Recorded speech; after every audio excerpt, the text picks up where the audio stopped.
But there are a lot of services that are actually IaaS or very neutral, or you're using third-party software.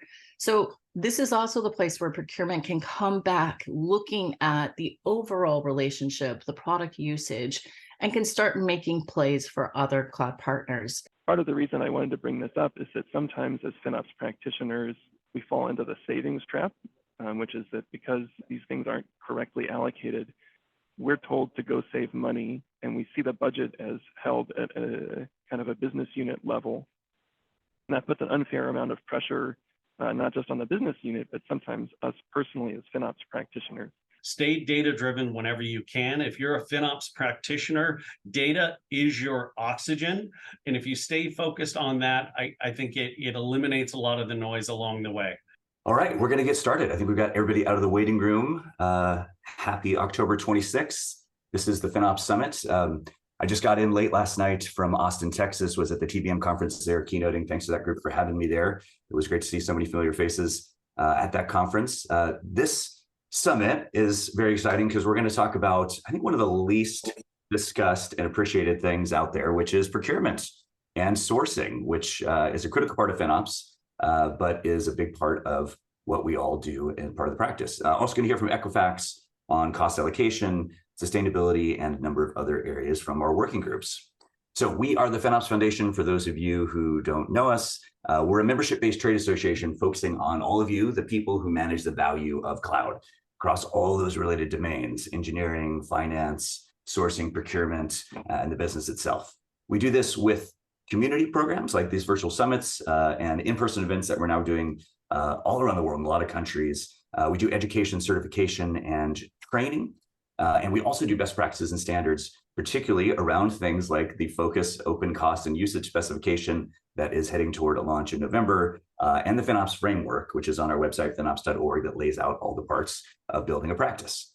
So we are a program of the Linux Foundation, which is the largest nonprofit consortium in the world, hosting things like Linux itself, Kubernetes, and all of those other great software pieces by folks like the CNCF. Our staff is around the world. We've got about 25 people in 6 countries. We are trying to grow that team as the community programs get bigger and bigger, and looking forward to seeing many of you in person at some of the upcoming events. FinOps itself has really started to explode in the last couple of years. I always love showing these graphs, the up and to the right graphs, because we've got both a real growth in analysts talking about the FinOps discipline and picking up the term heavily over the last few years. But then also the most exciting thing, the one on the right, is the growth of people on LinkedIn, listing themselves as doing FinOps, listing FinOps as a skill or job. So we encourage you to list yourself on your on your LinkedIn profile as a FinOps practitioner with a FinOps skill, so others can find you out there as well. So FinOps X, which is our annual conference, the dates have been announced. We did this last month. We have not yet launched registration. That's coming very, very shortly. I know Steve and Sam and the team are working on that at the moment. This is coming back to San Diego again, June 20th, 21st are the main content days, and then Barcelona in November of next year. So encourage you all to sign up on the website to receive updates for when registration lands, and think about possibly bringing your teams to join the event or do an offsite get together there. Sorry, just realized we had a few folks in the waiting room, so adding those in. Apologies for those of you who were not able to get in earlier. We've also just launched the 4th State of FinOps survey data collection. I'm amazed that we've got 4 years of this now. This survey brings out a lot of benchmarking and KPI information every year for you all to learn from. We encourage you to go take this survey. The new data results will launch in February. We're at the data collection period. And if you go to data.finops.org, or if you scan the QR code on the screen, you'll be able to join, fill out that survey. It does take about 15 minutes. We're asking you to please get through the whole thing. This is the best way you can get back to the community, and we're going to share a ton of data back to you in February on the results of that survey. So please go check that out, data.finops.org.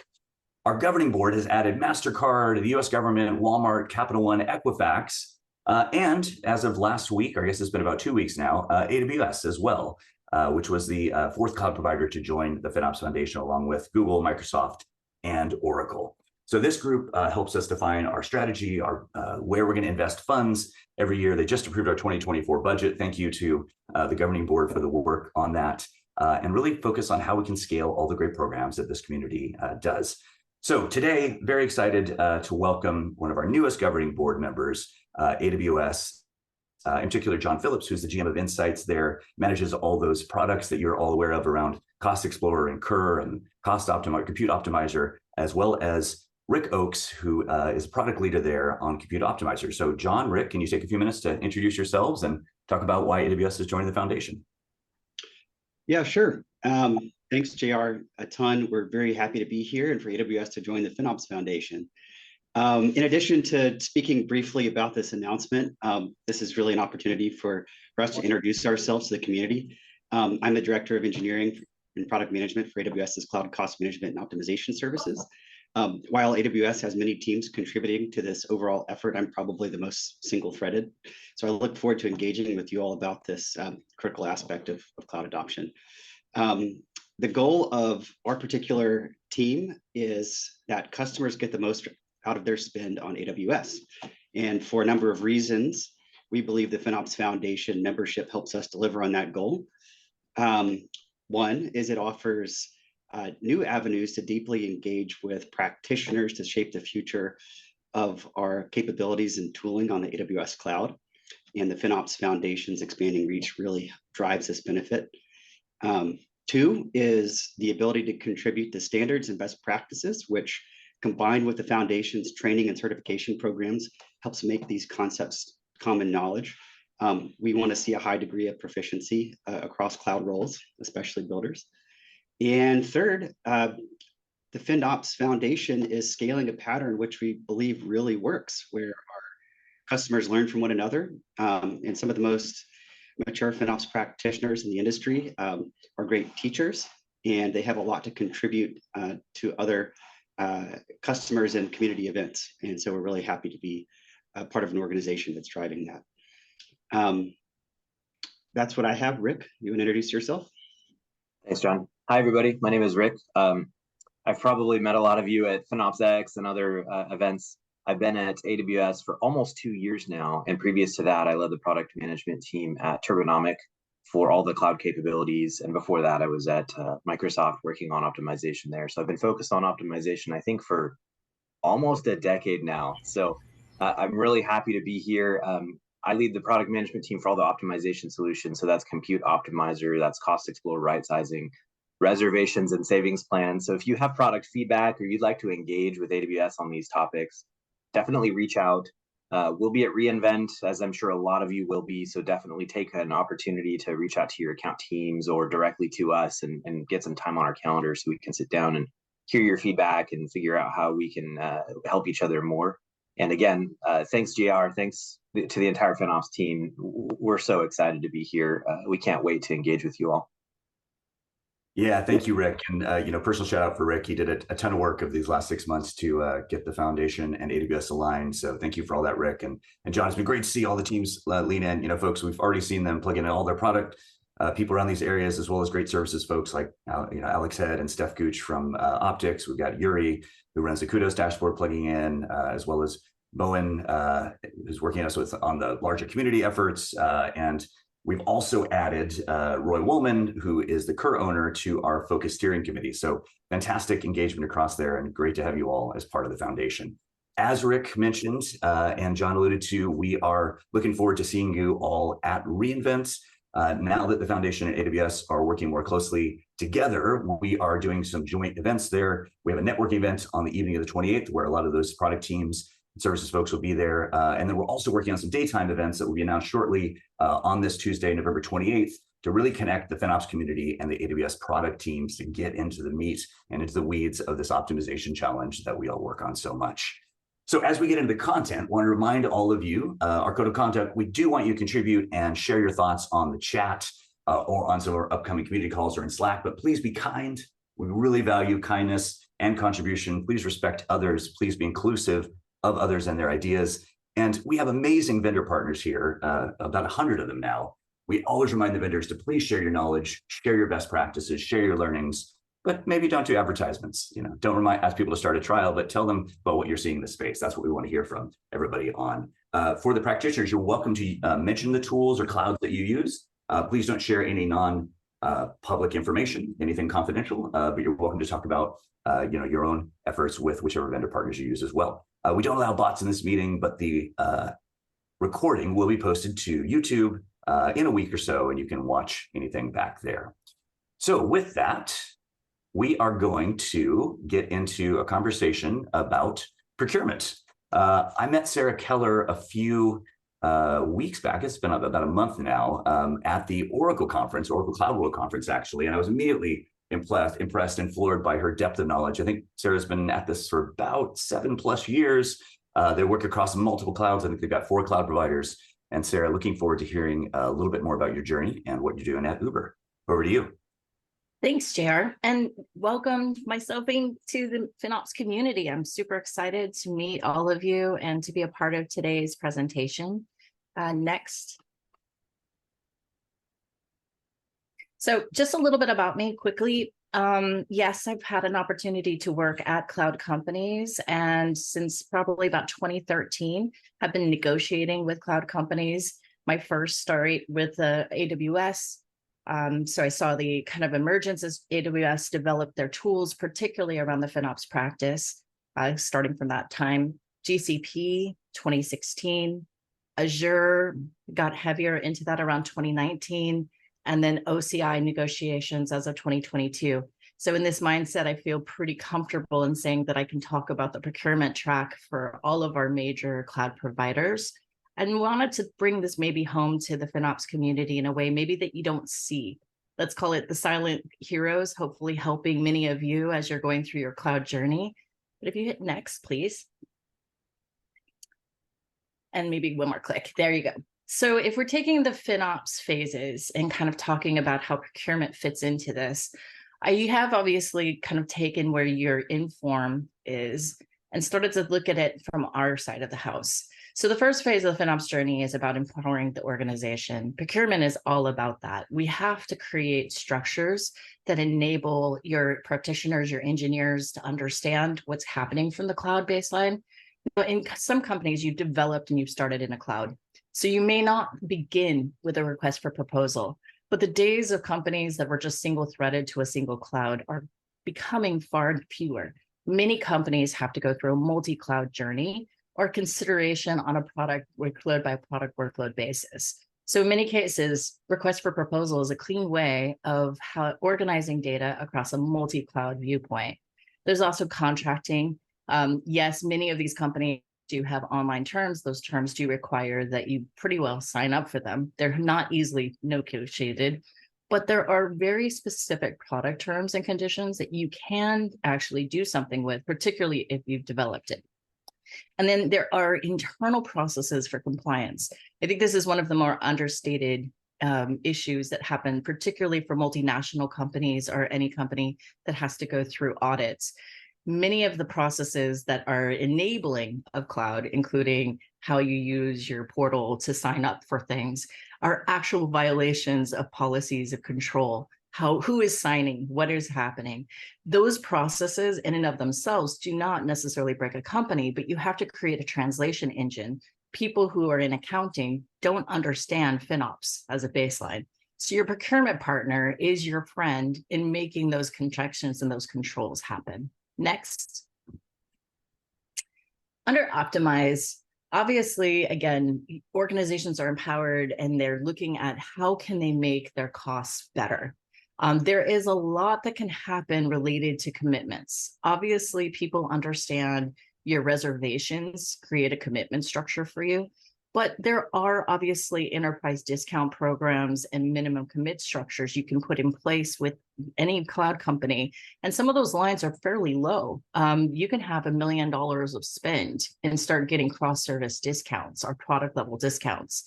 You do need to obviously have some ability to look at how the auditors, again, would think about this. So again, thinking of those reservations, those are commitments. How do you track those? How do you manage those?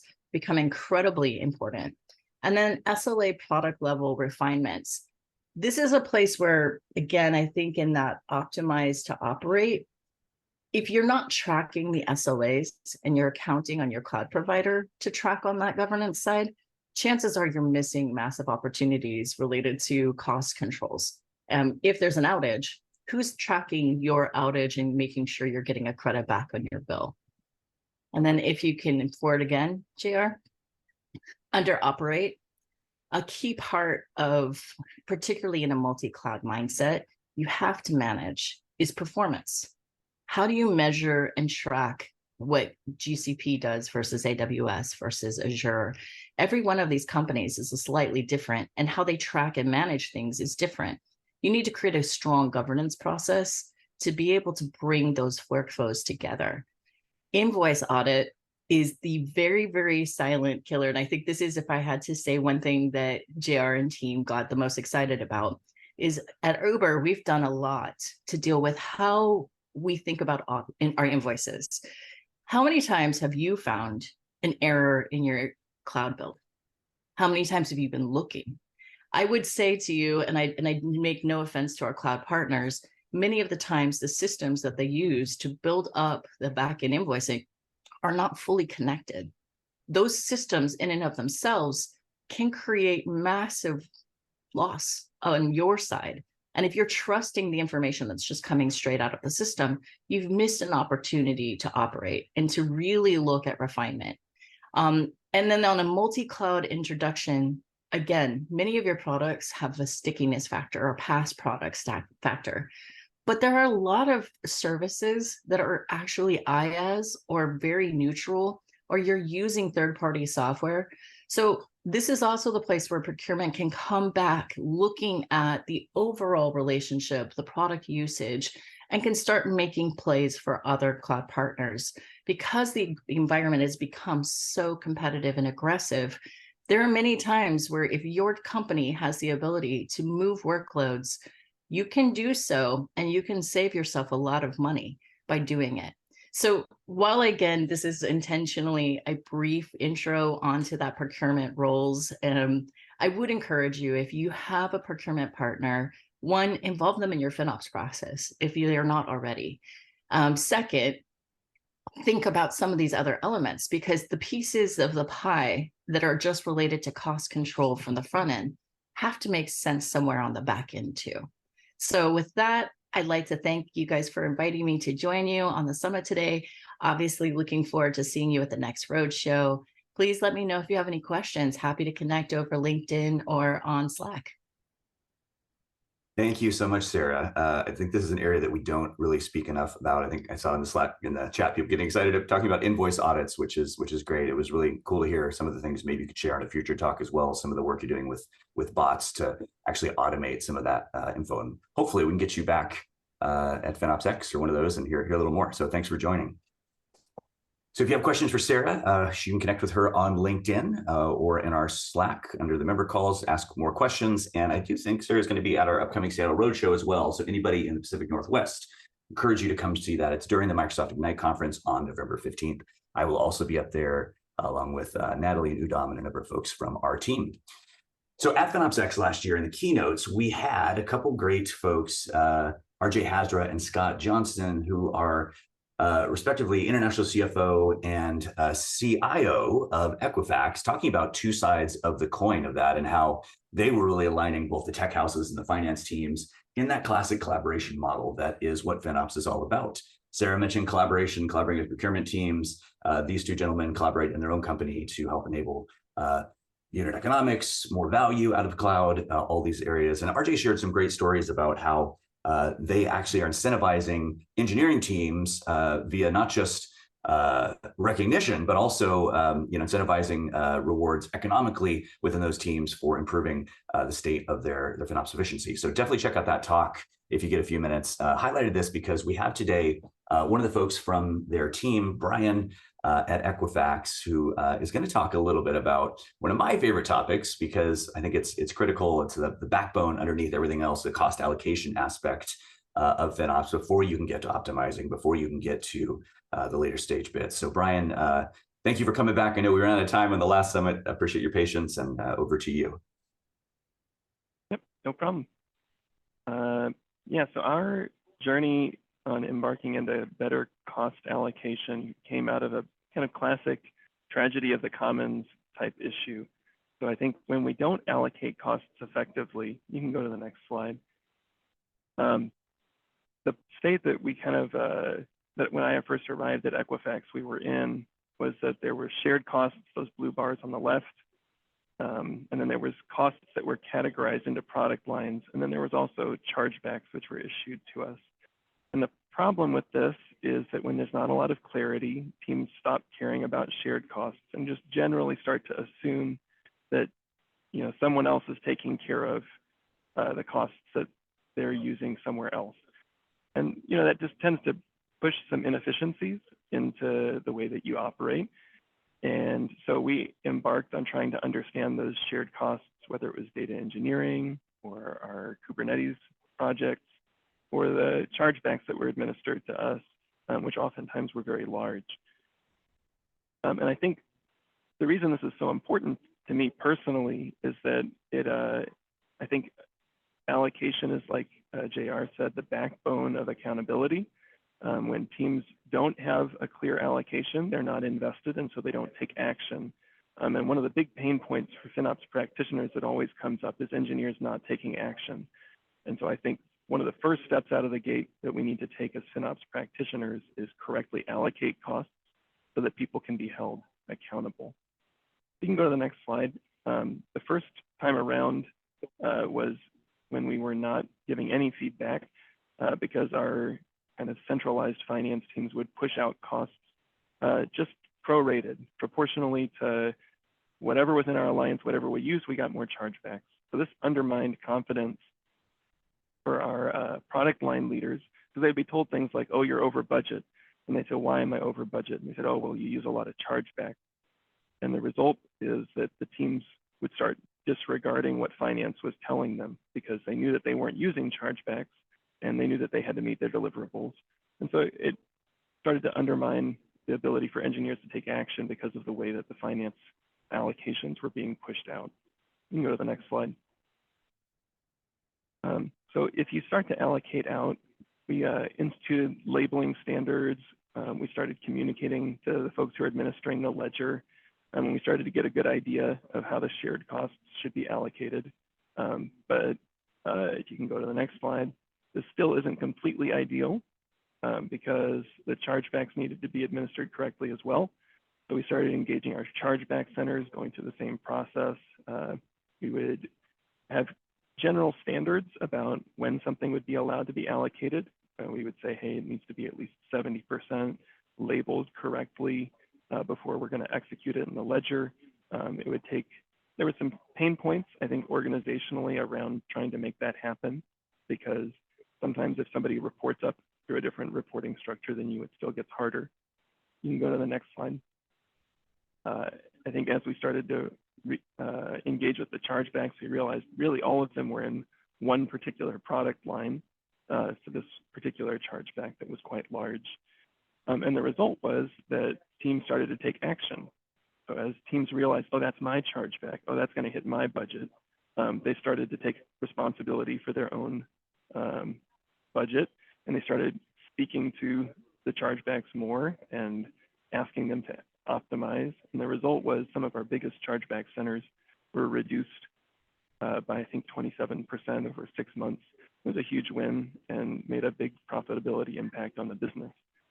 I think part of the reason I wanted to bring this up is that sometimes as FinOps practitioners, we fall into the savings trap, which is that because these things aren't correctly allocated, we're told to go save money, and we see the budget as held at a kind of a business unit level.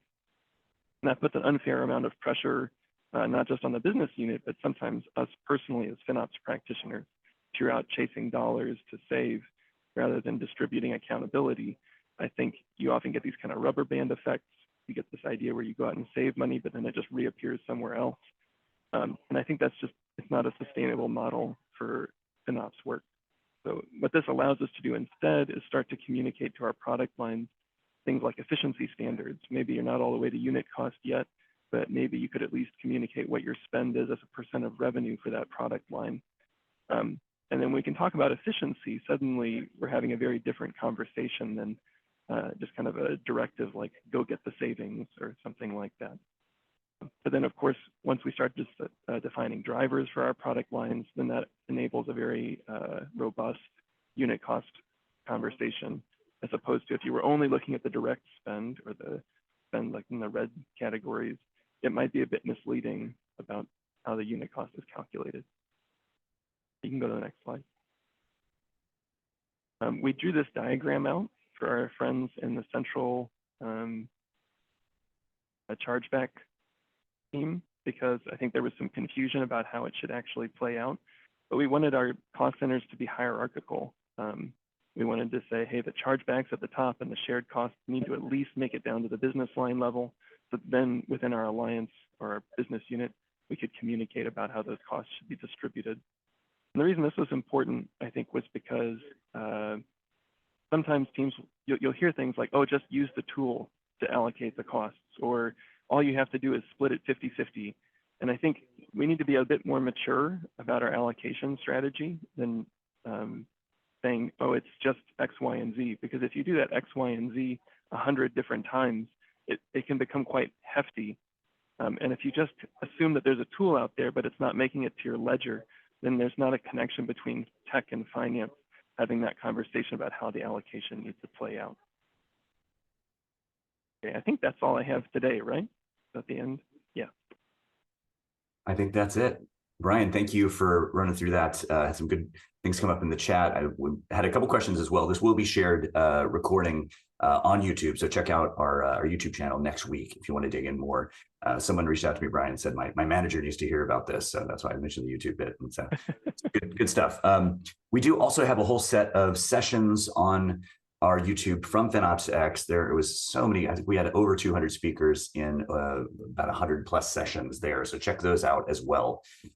We're very excited to announce a continuing effort to work more closely with engineering partners in FinOps. Typically, we do see FinOps report into either a CIO or CTO.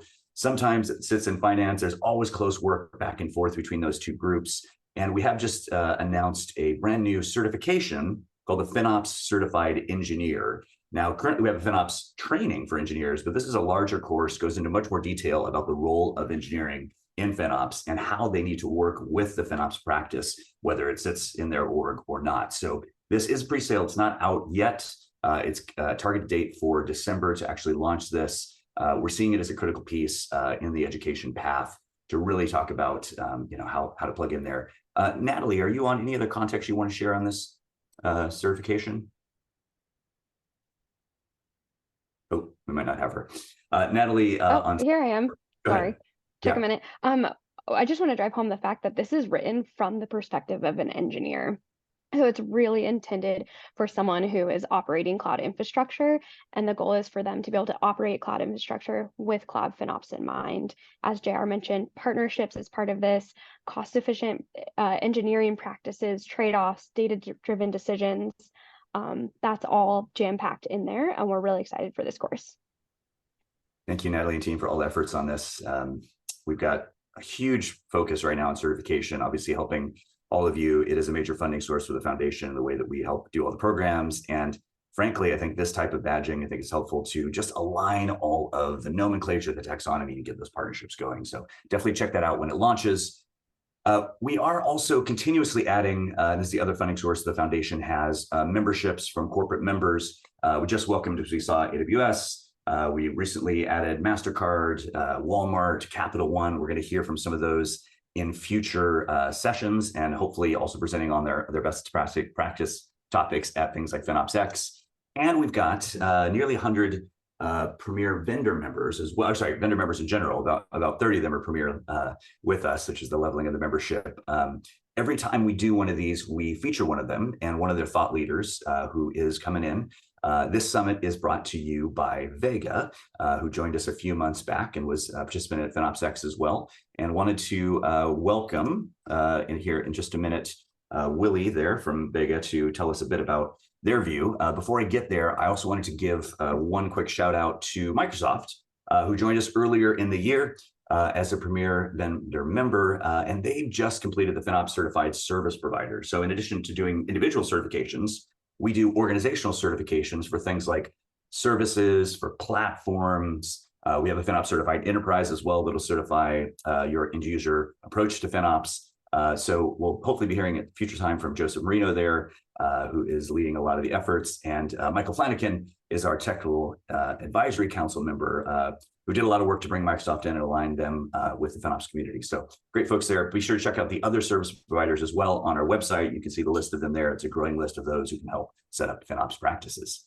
So I want to hear from one of our vendor members, Willy Sennott. Willy, am I saying your last name right? I don't know if I ever said it out loud. It's Sennott, like the U.S. Senate.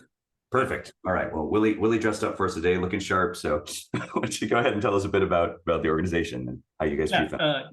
You bet. Real quick, the organization Vega is a FinOps platform designed for the enterprise. It's built by FinOps practitioners for FinOps practitioners is the easiest way to consolidate it down. And if you'd like to find out more about Vega as a whole, feel free to reach out to us at any of the summits. I'll be at the Seattle Summit as well too, or you can connect with us on LinkedIn. What I'm going to cover today is, practicing FinOps is a varying sort of endeavor depending on how big your enterprise is. And we're going to focus on really large, complex enterprise and the specific challenges that exist inside of practicing FinOps in that environment. So more often than not, you're dealing with multi-cloud. There's going to be a significant variation of cloud maturity between the groups that you're dealing with. Some of that can come from the fact that perhaps the enterprise has been built through acquisition. If that's the case, you also can have challenges around different levels of corporate governance or strategy or culture inside of the larger enterprise, that as you're navigating through the FinOps pathways, you're going to have to understand how to accommodate all of those. The way I like to think about it is, in a large enterprise, it's just there's more pieces on the chessboard that you need to navigate through. And then, you're constantly bouncing between navigating through strategy versus navigating through tactics. And the more complexity you add to that, the more of a challenge it is. So we're going to dive into a few of the specific challenges right now. So as I think about it, sorry, if you can go back to there you go. Thank you. Education is a very key piece of this, and it's a challenge for internal FinOps teams, is constantly wearing the lens of one of your goals should be to educate all of the groups that you're working with. Sometimes people, when they're spinning up architecture or making decisions, they do it because they just don't know. They're not aware of the choices that they can make. So putting on an education hat will really make you more of a friendly, instead of potentially getting, and I apologize to anybody who's maybe in internal audit, but that's not necessarily the brush you want to get painted with throughout this journey. The other thing I'd say is really focus on data. Stay data-driven whenever you can. If you're a FinOps practitioner, data is your oxygen.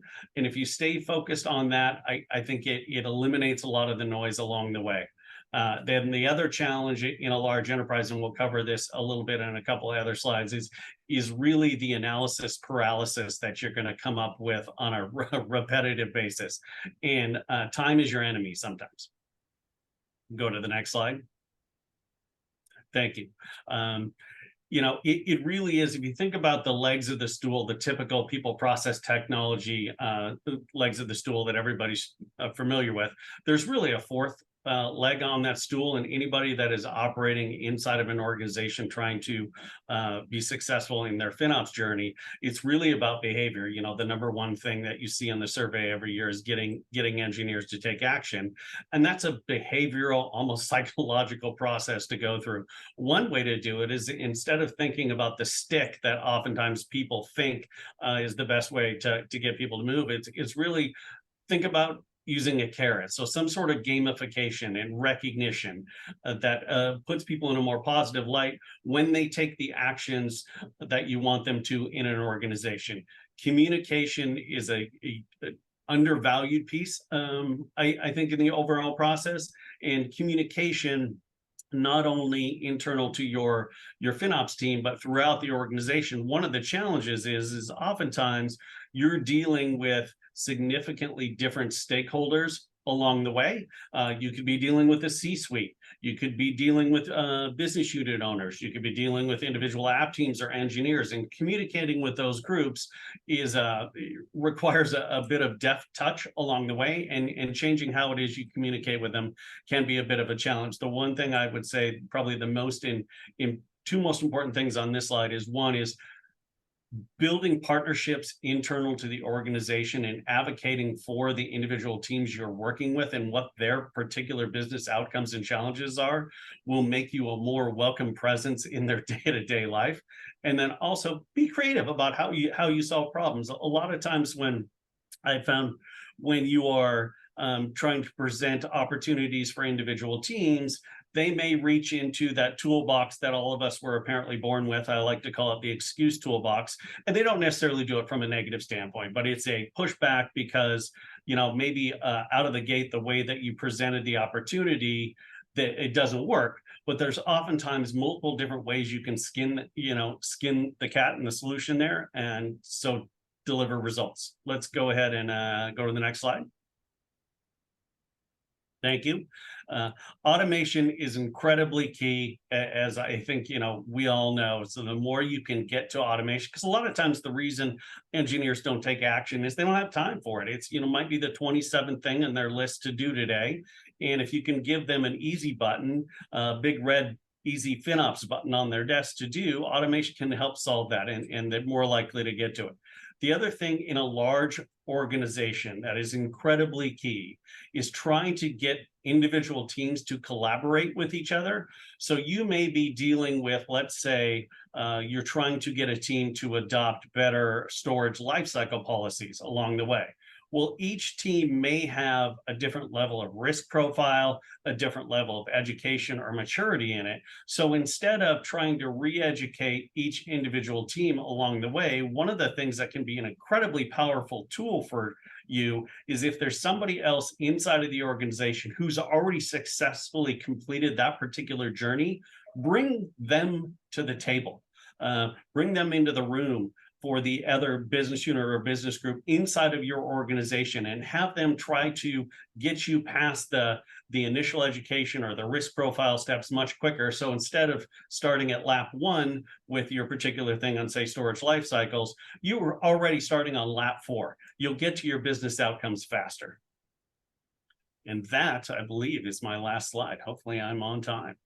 Yeah, Willie, that was great. I actually wrote down a couple of things you said. Fantastic overviews. I love that data is oxygen bit. It's so critical in FinOps, and your shout out education is critical. The excuse toolbox is always funny when we look at engineering action, because I think engineers have so many competing priorities that it's hard to get FinOps and optimization things prioritized without that executive support and without the right data there. So great points. Thanks, Willie, and looking forward to seeing you at some of our upcoming events. Yeah, I'll be at the Seattle event as well, too. So. Perfect. Okay. Yeah, everybody definitely check that out. That one's November 15th. It's at a really cool venue called the Seattle Museum of Pop Culture. It's just about 10 minutes away from the Microsoft Ignite conference happening there as well. So good opportunity to connect. Ashley, I'm going to pass to you and you want to tell us a little bit about what's happening in the Technical Advisory Council. Yeah, perfect. So our TAC is working on our technical specifications, and they'll actually be starting to work on our framework 2.0. So stay tuned on that in the next couple months.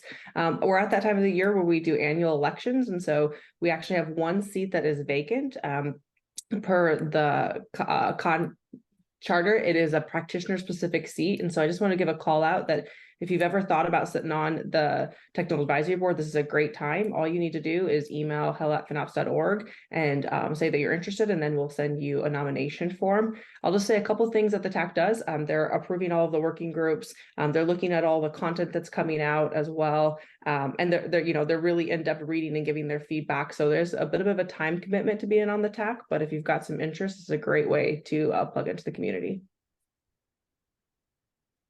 You go to the next slide. The timetables of things. Yeah, go ahead, Jer. This is the group that we've now got all 3 clouds represented as well. So we're looking to flesh out with an additional practitioner there, and there are extra seats coming. There's some questions in the chat there. Additional seats coming. Sorry, back to you. That's perfect. Just some subject matter expertise that we're looking for too. Anything around AI sustainability would be really helpful to get on the TAC too.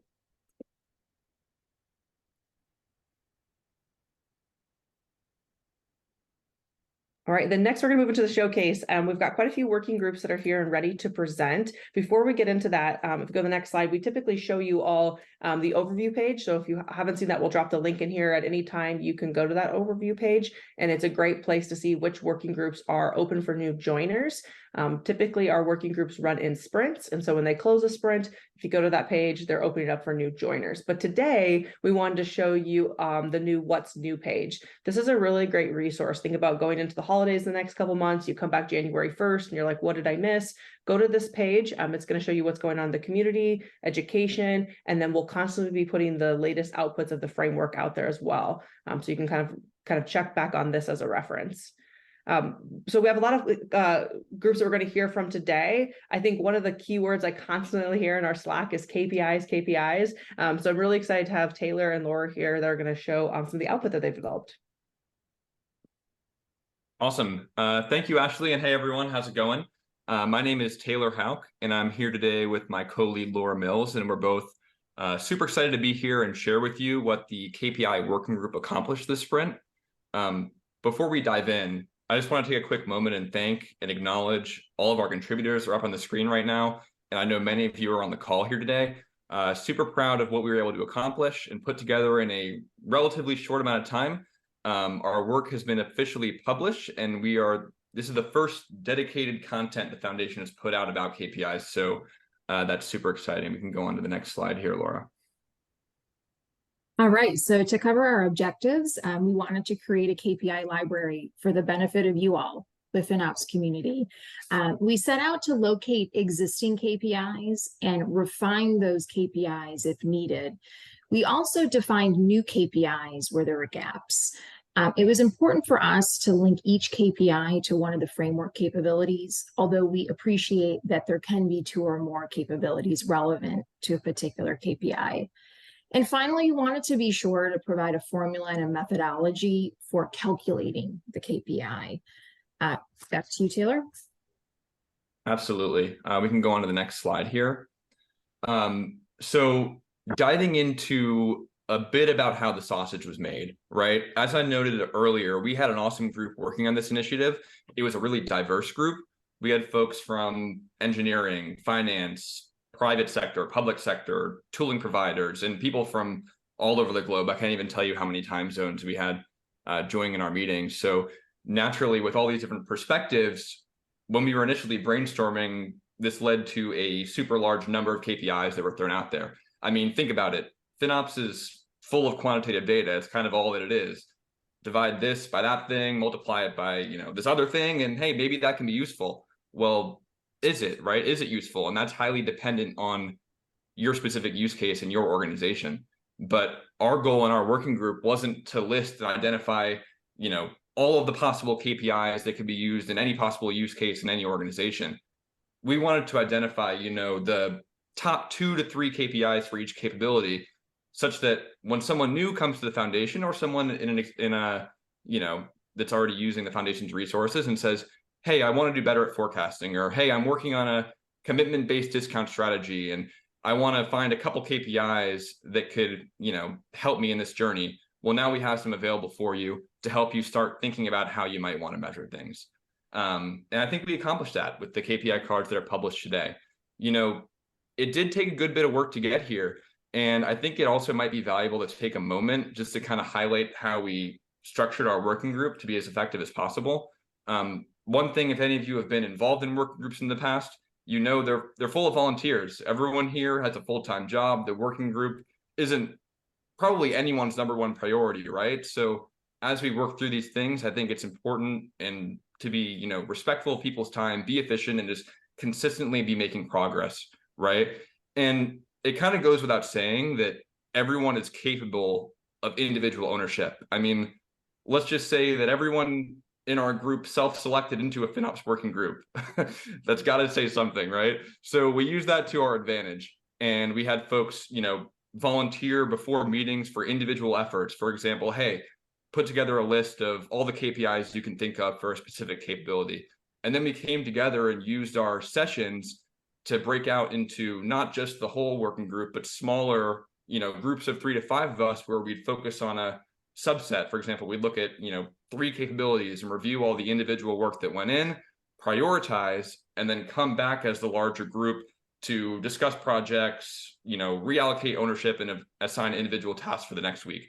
So it's kind of this flywheel of individual efforts driving small group conversations and then syncing back up with the entire working group to follow up and assign, the next group of individual tasks. So that kind of turned into a good cycle where every week we saw good progress and we were, efficient with everyone's very valuable time. We can go on to the next slide here. All right, so on behalf of Taylor, myself, and the KPI working group, we are absolutely elated to showcase the results of Sprint 1. So as you can see here on the screen, the team developed nearly 36 KPIs over several FinOps capabilities. These KPIs are presented as cards. Each card has a KPI name and provides a more detailed description, a KPI formula, and identifies the data sources needed to enable that KPI. When you have a few moments, I strongly encourage everyone to visit the Foundation's website and check out these KPIs. We really hope you like them and find them useful. We're really excited to hear about your feedback. So back to you, Taylor. Awesome. So now, next slide, please. We are on to Sprint 2, and we are accepting new participants. Let me tell you a bit about what we're looking for. So Laura just showed what the KPI cards look like today. In the next sprint, we're going kind of one level deeper. We're going to be building out playbooks, which are essentially, hey, for a given KPI, let's dive deeper into the, how, collecting the data, measuring the KPI, who's involved, best practices, what challenges have you encountered when, working on that KPI within your organization. And the really important part here is we're getting completely away from theory. You can only write a playbook if you've actually implemented and used the KPI. So what we're really looking for, and this is the call to action, volunteers who have experience implementing specific KPIs within their organization that are interested in sharing that with our community. We're not limited to the KPIs we included in Sprint 1. So if you have any KPI that you use, you find it valuable, please, we would love if you joined us and shared a bit about it. And again, as I kind of reiterated earlier, we're really leaning into individual effort here. We're going to meet bi-weekly for 30 minutes just to check in, discuss any roadblocks, assign reviewers to any content that's been compiled, and then moving in with our day. Hopefully we'll end early every time. So if you're interested, please feel free to reach out anytime. And that's it. Thank you. Thank you so much, Taylor and Laura. And just so everyone knows, we've got people at all stages of the journey, and you don't need to get involved with a working group if you're not, more advanced, you just want to learn. All this is available on the website. And I want to underscore what Taylor was saying as well about, everybody's volunteering. And so we really want people to come in, bring their best, be kind. We're all here because we want to, get better, contribute you can, but don't feel like you've got to jump in that level if you're not ready yet. There's tons of resources for you to look at on the website as well. Also, great shout out for Taylor and Laura. I saw everybody on your slide was FinOps certified at 100% coverage. It's great to see in the working group. So with that, I think, are we back to you, Laura, for TBM now? Yeah, we are. So, we're going to be kicking off a description of our TBM and FinOps working group. I wanted to acknowledge our contributors from Sprint 1. Really, it was fantastic dialogues trying to digest 2 very complex, nuanced disciplines and having it result in a consistent, cohesive product that we're excited to present to you all. So, huge kudos to the team here. They were fantastic to work with. Next slide, please. So our objectives were to create a capabilities page on the FinOps Foundation website that described the integration between FinOps and TBM. In particular, we were focused on defining the maturity of what an integrated TBM interdisciplinary approach looks like. We wanted to describe how the functional roles enable this combined financial management perspective. And we also aim to identify measures of success and KPIs. Next slide, please. So those results now are presented on the webpage, the website. I encourage you to go out there and take a look and scroll through it. There's some great content. I'm very proud of what we were able to pull together. I think a lot of clarity will come, in particular, as you read through the functional roles and how we believe they can enable a TBM and FinOps interdisciplinary capability at an organization. And then also, we did go about defining KPIs. In particular, these KPIs are a little bit different in the sense that they measure the degree of integration of these two disciplines versus measuring KPIs independently. So they're a little bit different than the KPIs we just spoke about, but I think also quite relevant if you're looking at an integrated approach. Next slide, please.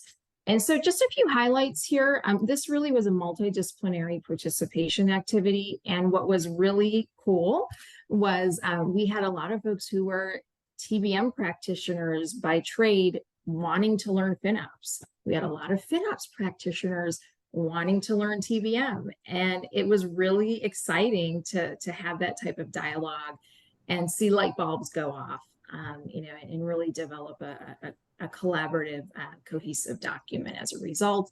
In particular, we wanted to highlight the relationship that occurs at the data governance and process levels. And then, as I mentioned before, we created these KPIs, which I'm really excited about. Next slide, please. So our work group progress. Sprint 1, we were to define what our objectives were, which I just described to you. Sprint 0, Sprint 1, we've got the capabilities page up and running.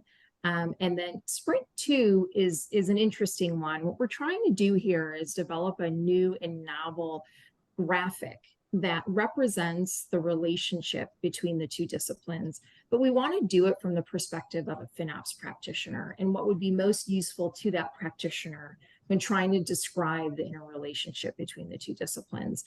We are actively seeking new members to this working group. So if that sounds appealing to you, please join. We'd love to have you.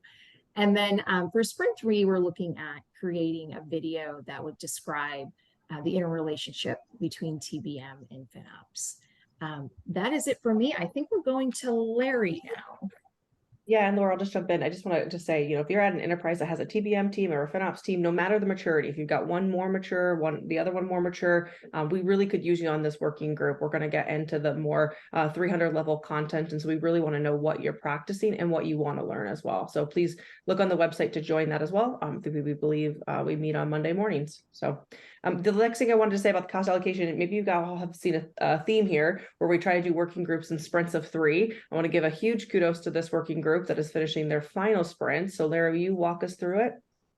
Yeah, thank you, Ashley. So sprint 3 of 3 objectives for the cost allocation working group. I was the lead, and we really just focused in on collecting and publishing a variety of cost allocation stories. And next slide. So with these results, we've got a strong 6 number of stories out here that have various details, maturity levels, etc. And we've got some guest speakers here today. The first one here is Dr. Manisha Sundi.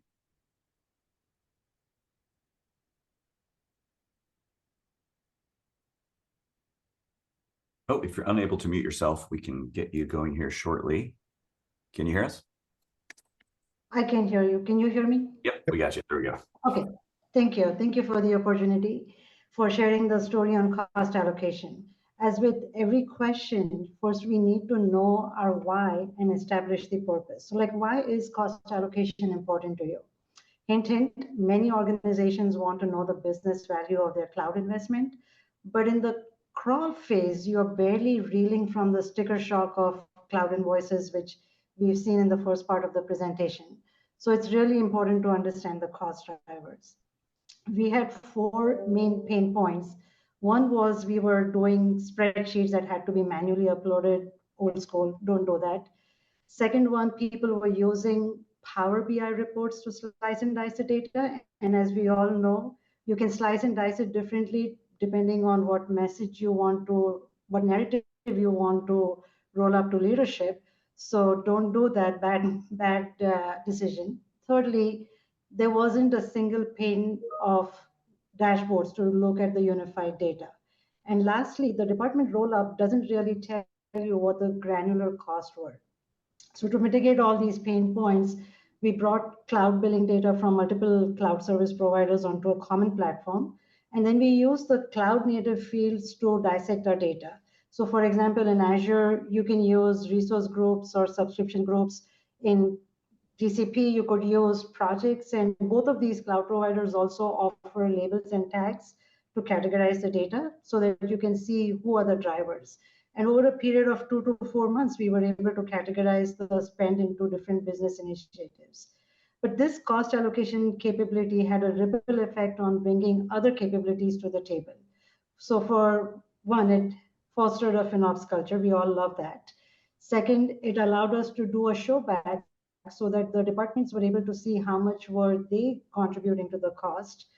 We were able to benchmark our cost, like you could look at it on a monthly, weekly, or a daily basis. And that helped in forecasting and budgeting, but most importantly, managing the anomalies. So when the cost deviated from the established benchmark, we could identify who was driving it, why was it happening, and then people started taking accountability. So I think that's my allotted time. I want to respect. Yep.